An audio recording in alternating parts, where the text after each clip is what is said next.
بسم اللہ الرحمن الرحیم۔ السلام علیکم۔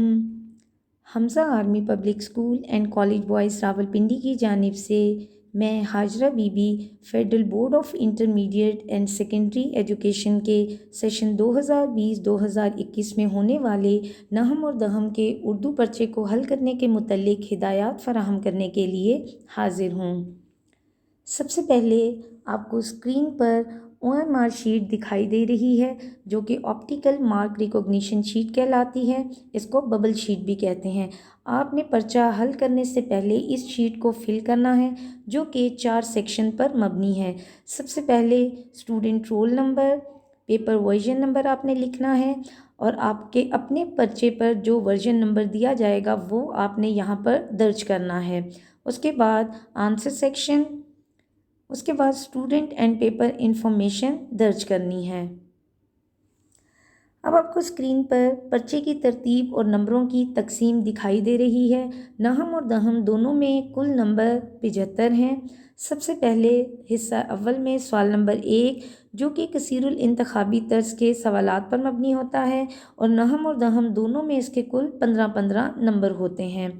حصہ دوم سوال نمبر 2 میں مختصر سوالات دیے جاتے ہیں جس میں نحو کے کل 34 جبکہ دہم کے 30 نمبر ہوتے ہیں۔ حصہ نثر میں نحو کے 16 جبکہ دہم کے 12 نمبر ہوتے ہیں۔ حصہ شعر میں نحو کے 10 جبکہ دہم کے کل 12 نمبر ہوتے ہیں۔ حصہ قواعد میں نحو کے 8 جبکہ دہم کے 6 نمبر ہوتے ہیں۔ حصہ سوم میں سوال نمبر 3 تا 7 شامل ہوتا ہے۔ سوال نمبر 3 نثر پارے کی تشریح میں نحو کے 6 جبکہ دہم کے کل 5 نمبر ہوتے ہیں۔ سوال نمبر 4 میں نظم پارے کی تشریح کے نحو اور دہم دونوں کے 5 نمبر ہوتے ہیں۔ سوال نمبر 5 میں غزلیہ جز کی تشریح کے دونوں کلاسوں میں 5 نمبر ہوتے ہیں۔ اس کے بعد سوال نمبر 6 میں نحو کو خط دیا جاتا ہے جبکہ دہم کو کہانی کرنی ہوتی ہے جس کے کل نمبر 5 ہوتے ہیں۔ سوال نمبر 7 میں نحو کو مکالمہ یا روداد میں سے کوئی ایک موضوع دیا جاتا ہے جس کے کل 5 جبکہ دہم کو مضمون دیا جاتا ہے جس کے کل نمبر 10 ہوتے ہیں۔ اب آپ کو اسکرین پر اپنا حصہ اول دکھائی دے رہا ہے جس میں سوال نمبر 1 دیا جاتا ہے جو کہ حصہ نثر، حصہ شعر اور حصہ قواعد پر مشتمل ہوتا ہے۔ اس حصے میں آپ کو کثیر الانتخابی طرز کے معروضی سوالات دیے جاتے ہیں جو کہ کل 15 ہوتے ہیں اور ہر سوال کے 4 ممکنہ جوابات دیے جاتے ہیں جس میں سے درست جواب کا انتخاب کرتے ہوئے آپ نے اپنے پرچے کی OMR شیٹ کے آنسر سیکشن میں آپ نے متعلقہ ببل کو فل کرنا ہوتا ہے۔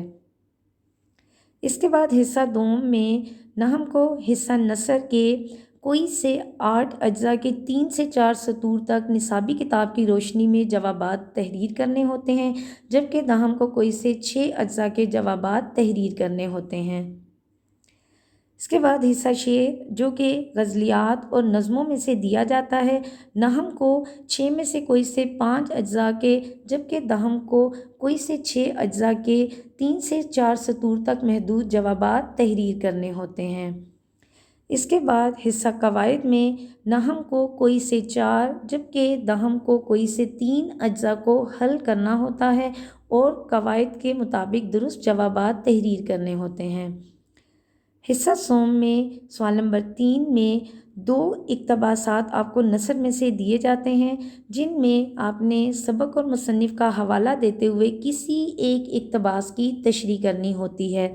یاد رہے کہ سبق اور مصنف کے نام کا ایک نمبر ہوتا ہے۔ اس کے علاوہ آپ نے صنف نثر، سبق کا ماخذ، مصنف کی وجہ شہرت اور سبق کا نچوڑ لکھنے کے بعد دیے گئے اقتباس میں سے کسی ایک اقتباس کی تفصیل سے تشریح کرنی ہوتی ہے۔ اس کے بعد سوال نمبر 4 میں شاعر اور نظم کا حوالہ دیتے ہوئے نحو اور دہم میں کسی ایک نظم پارے کی تشریح کرنی ہوتی ہے۔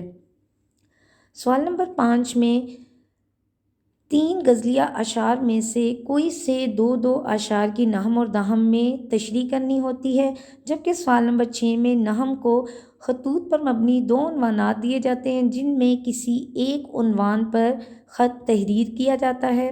اس کے بعد دہم کو سوال نمبر 6 میں کسی ایک موضوع پر کہانی دی جاتی ہے اور کہانی کا نتیجہ اور عنوان تحریر کرتے ہوئے بچوں کو کہانی لکھنی ہوتی ہے۔